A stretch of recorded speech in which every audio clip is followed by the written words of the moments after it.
Assalamu alaikum. Wa alaikum assalam wa rahmatullahi wa barakatuh. I've been asked by many non-Muslims, why does Islam suppress women? I know that's not the correct answer. I know that Islam does not suppress women, especially the question relates to working. Muslim women are generally preferred to stay at home. You clarified in your last talk, I've listened to quite a few of your lectures, not all of them, but quite a few. You have also clarified that women can go to mosque, but in India, places like India and Pakistan, women cannot visit mosques. That's because it's a man-made rule, not God's rule.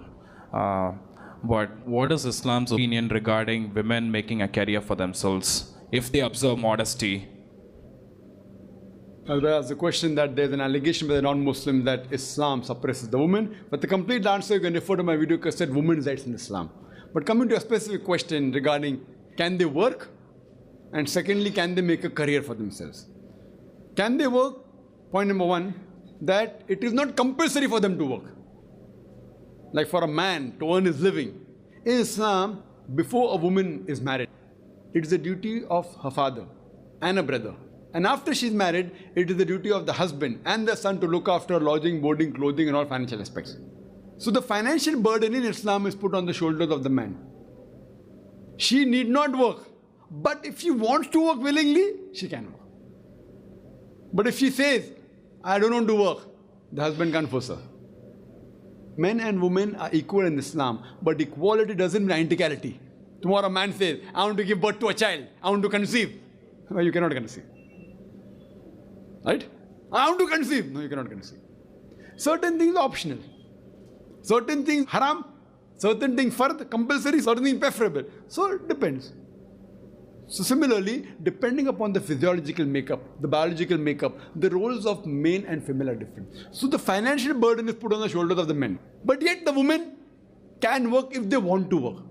If both the ends don't meet, and if she feels she wants to work, or if she wants to work for any other reason, she can work, but it should be within the purview of the Islamic Sharia. Within the modesty level, she should wear hijab. Fine, there should be segregation of the sexes, not intermingling of the sexes. Segregation, you want to know what segregation of sexes? For example, you can't have that a lady wants to become a secretary of the boss, and the boss is sitting in a closed room, in the cabin, and dictating, and the secretary is typing.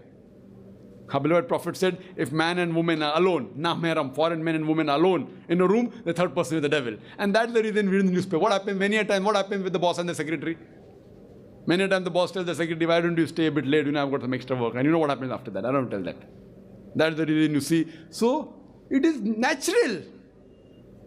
If you're alone in the room once, twice, thrice, whether the secretary is beautiful or not. So therefore Islam says segregation of sexes. Segregation of sexes, brother. That if she's working, she should wear the hijab, but natural. And segregation of sexes means separate area for the gents, separate for women. Not that man and woman cannot talk. When required, they can talk, but not in a closed room. They can talk, not they can't. But when required, not unnecessary higgling, haggling like in the office, you find reduces the movie or how you find this and unnecessary gossiping, and then what happens later on. So in Islam, a woman can work, but it should be a work which is within the purview of the Islamic Sharia. She can very well do pottery, she can do weaving, she can do knitting, she can become a gynecologist, she can become a teacher. She can do business also. Why not?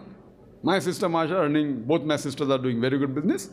One of my sisters running a factory, separate section for the ladies, separate for gents. She handles the ladies section, better than handles the gents section. What's the problem? MD, managing director.